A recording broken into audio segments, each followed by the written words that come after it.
Welcome to PV Tech, and in this video, as you saw the title, I'm going to show you how you can actually connect your AD decoder, Zappa decoder, DSTV Zappa AD decoder onto a smart LNB. So in any installation, this is not an instruction review installation, in any installation whereby you need to use a smart LNB to install a Zappa AD decoder,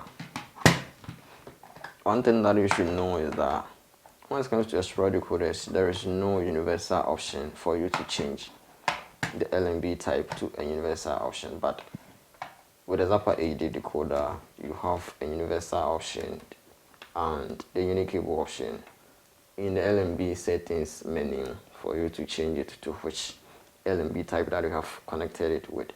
So here, with a smart LNB, you have a universal port and a unique cable port over here. So we have 3 unique cable ports.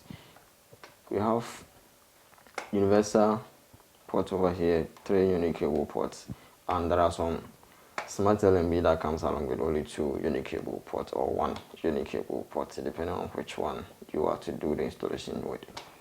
So you can connect the cable from the universal port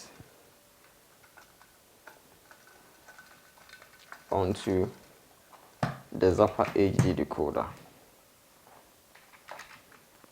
and here whenever you reach the settings menu whereby you need to change the LNB type, you need to select a universal LNB option for it to work.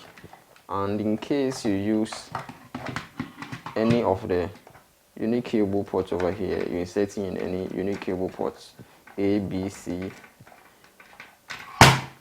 you have to change the LNB type in the installation menu or the installation wizard whenever you are setting it to a unique cable CM/SAT/CR, and it's gonna work right there for you. So that's it.